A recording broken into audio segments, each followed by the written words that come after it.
Hey guys, how's it going? Scott here from scottsbasslessons.com, and I'm coming at you today with a lesson talking about how to make your electric bass sound a little bit more like an upright. And it's something that served me really well, because what you'll find is if you are working as a freelance bass player and musician, you're going to end up in situations where people want that sound. They want that upright sound, but you are there with your electric. So it's really beneficial to know a few techniques of how to, get that upright sound in your playing. And if you're into this stuff, guys, also in the Academy over at Scott's Bass Lessons, we're about to release a brand new course, okay? And it's kind of like a Jazz 101 course. It's like, walking bass lines, how to do them. It's Latin bass lines, how to do them. It's soloing over jazz standards, how to do it. It's kind of sort of like a course that's an all-encompassing course, and it's going to be getting released next week, I think next Tuesday. But so if you're an Academy member, make sure you look out for that. It's just going to be added to the Academy course library with all of the other courses that we've got in there. If you're not an Academy member, you can grab a 14-day free trial. All you need to do is click the link below. It'll say 14-day free trial. It'll shoot you through to a page, fill in your details, and then you'll have 14 days completely free access to the Academy, which means you have access to the full course library with the new course that we're going to release next week. Now, this is the second week of December, I think. So if you're watching this anyway past mid-December, it's in there already for you, okay? So grab your 14-day free trial anyway. But the free trial gets you access to everything, all the courses, all the seminars from some of the best bass educators in the world. You also get access to the weekly live seminars that we do with those guys. You get access to my weekly live masterclasses, direct feedback from me, the full shenanigans. So if you haven't checked out the Academy over at Scott's Bass Lessons yet, the link is below. Go do so. You will not regret it. So anyway, on to this week's lesson, how to make your electric sound like an upright. So we've discussed why we need to be able to do that, but there's there's 5 that I use really commonly, and there's 6 that I'm trying to get into a little bit more, and I'll save that for number 6. It's something that I'm not really comfortable with yet. I'm trying to get it into my playing, and you'll find out about it at the end of this lesson. Anyway, so number 1 is, and I should say that all of this is in relation to tone, okay? We're trying to get the tone or get close to the tone of an upright using our bass. So if we just turn everything up and play as normal,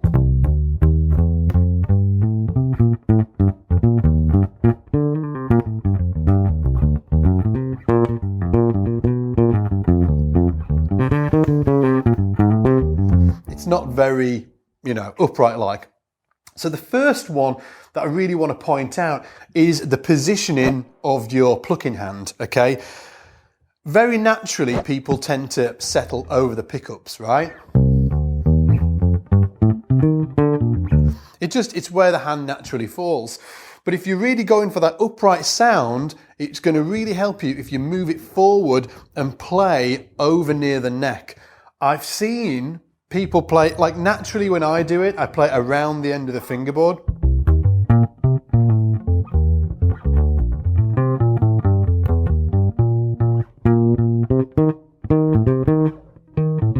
Hear the tonal difference?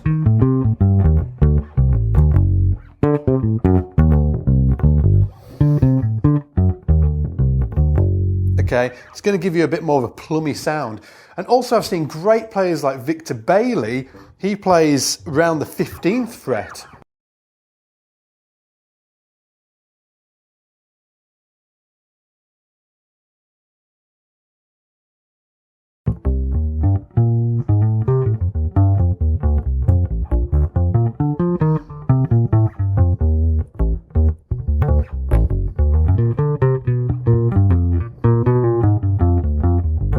Okay, and again, it gives you that a little bit more of a plummy sound. If you want to check out Victor doing a really great example of playing like getting that upright sound on an electric, check out what's it called, Baby Talk, on his album Low Blow.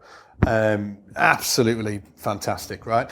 So that's the first thing. So think about, you know, where your hand positioning is for your plucking hand and bring it closer in towards the neck, if not over the fingerboard.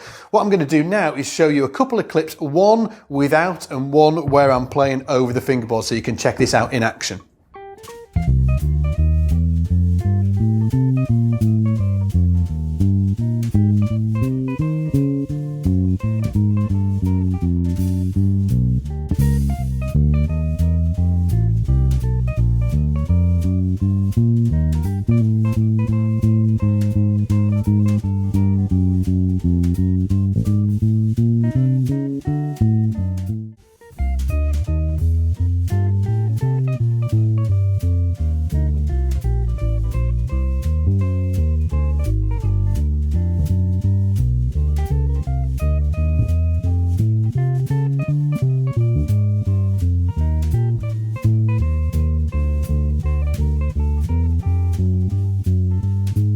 The next thing we can do to get a little bit closer to the upright sound is use one finger instead of two, the old Jameson thing, right?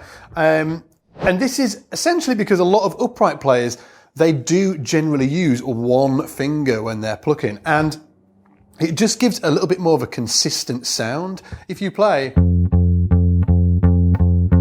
just because of our physiology, the fingers actually sound different. Well, we're going for that upright sound, so we want to make it sound equally, each finger pluck equally as, as it did before. We're trying to get the same sound out the fingers. So try plucking with one finger. And what you'll do if on an upright as well, you'll see that they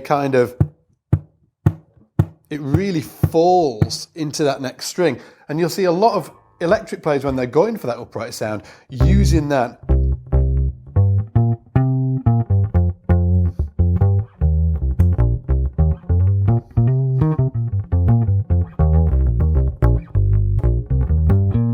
You saw me bringing that middle finger in there, that when I was going for more notes, but generally it's just.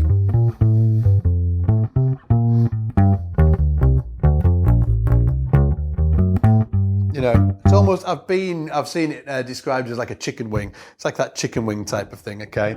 So use one finger. It'll really help you get more of a plummy sound, especially when you're playing over near the fretboard, and most importantly, more of a consistent sound as well. And try and do that so you're pulling it, almost letting it fall into the next string. Okay? It's completely different than. It just feels different, and it gives a different attack. Again, let's take a look at a couple of clips where I'm using those two different techniques.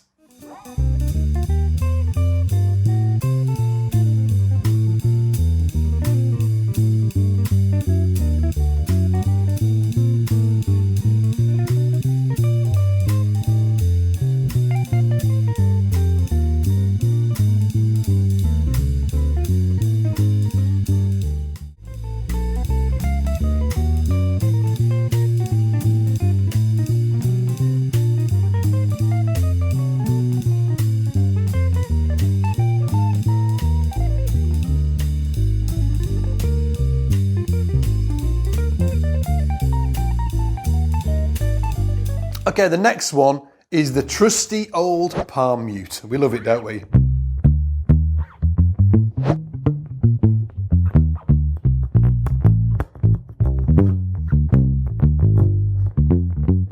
Now with the palm mute, you don't want too much mute on. What you want to do is bring it just almost like a karate chop, right? Hi-ya! Like this. Well, I thought that was quite, cool. Hi-ya! Gav wouldn't mess with me. Okay, so you karate chop the bridge and then bring it on just a little bit onto the strings. And then you can feel, this is too much. Because the notes become inaudible, so.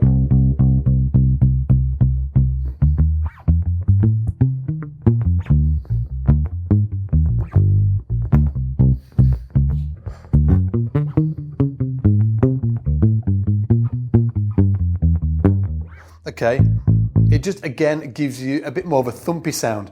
I wouldn't use it all the time, but it's great it's just a great device to get you a little bit closer to that tone. Again, let's take a look at a couple of clips where I'm not using it and then I'm using it so you can hear it in action.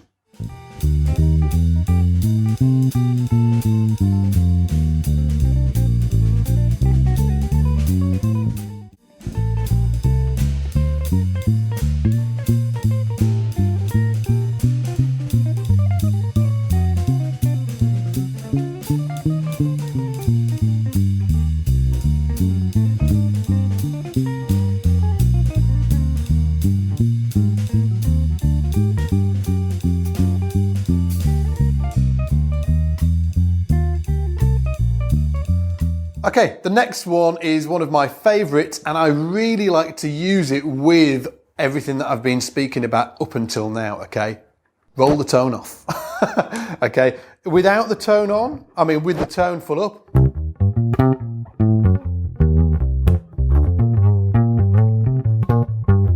Okay, with it off.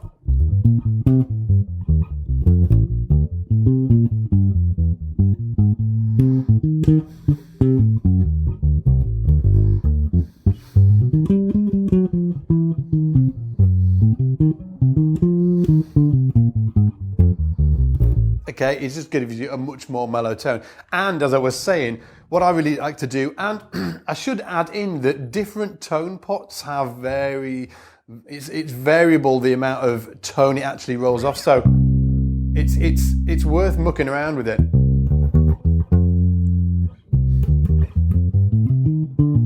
To find the sweet spot for your bass.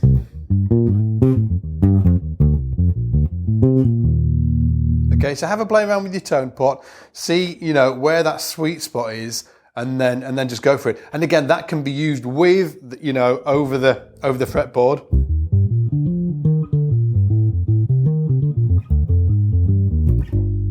Okay, it can be used with the palm mute.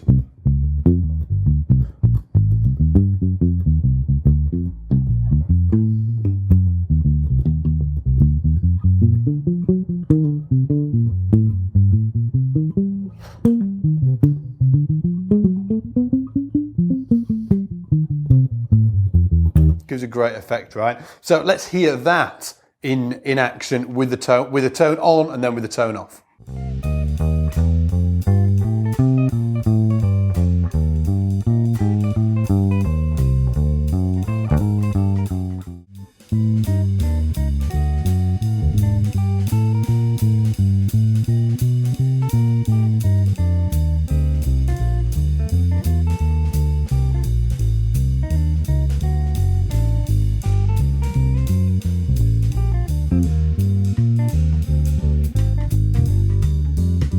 The next one that unfortunately I can't show you today because I've left my bass at home with flat wounds on is use flat wound strings. They just sound a bit more mellow, a little bit more less zingy, like even on this bass.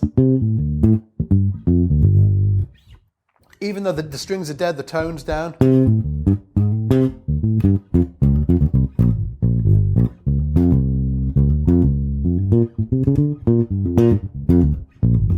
You can still hear that zing, right? And with flat wounds, you get it's a mellower tone, and also it's like a different attack as well. A lot of flat wounds are slightly heavier gauge, so it just gives you a little bit more of a thumpy sound. Another thing you can also check out is tape wound strings. They're really great and give you a great mellow sound. If you want to hear somebody playing with tape wounds on, check out on YouTube, check out for Rob Malarkey. He's like one of my favorite all-time bass players, and he plays a Lackland with black tape wounds on, and it just sounds fantastic. Rob, if you're watching, you rock my world, dude. And then finally, number 6, and this is what I said to you, I was like, it's something I'm trying to get into, is using open strings, because we're trying to emulate the sound of an upright, and upright players use a ton of open strings all of the time because they do that because of the physicality of the instrument, okay? But they also do that because of shifting as well. So instead of playing a C minor like that, they'd probably play, okay, I mean, they'd have that open G in there. And it gives If you hear the upright, when they play the skips, a lot of it is actually including those open strings as well. And that's why it sounds like it does. A D7, for instance, they're going to be using the open A, the open D, then to the F sharp.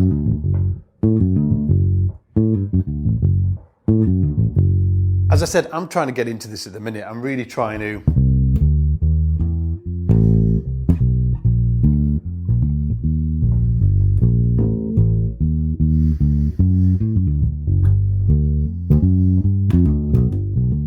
Okay, use those open strings. I'm terrible at it, but I'm trying. And it's worth noting as well that guys like Jameson used a ton of open strings, and when I listened to Jameson, you can really hear those open strings being used, and that was because he came directly from upright. He was an upright player before that took up the electric bass, and obviously, rocked everybody's world after that. Like I'm sure he did before he took up the electric, but that was a key part of his sound, is using those open strings. So it's really worth bearing that in mind. One, if you're trying to, get a little bit more like an upright sound on your electric bass, but also if you're trying to go after that James Jameson sound as well. He wouldn't play. He'd play.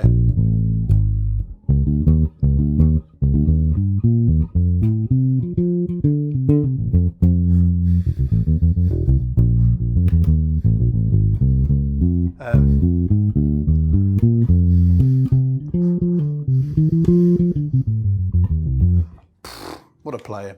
Anyway, guys, hopefully you enjoyed this lesson, and hopefully you'll be picking up your electric bass and trying to get in the, in the realms of an upright next time you're on a gig, or whether you're practicing at home or whatever you're doing.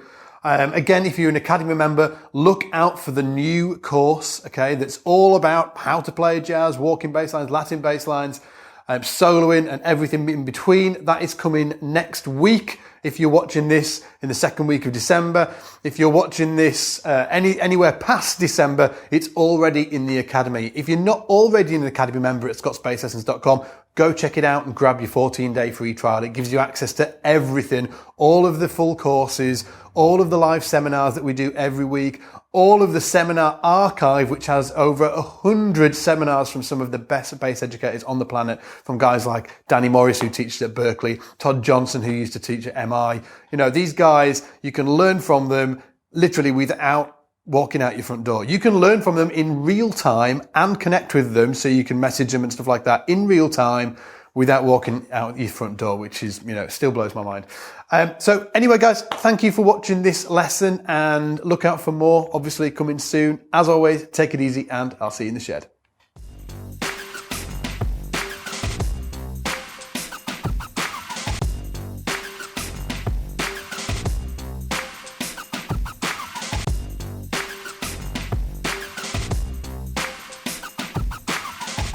The 2015 Kickstarter challenge.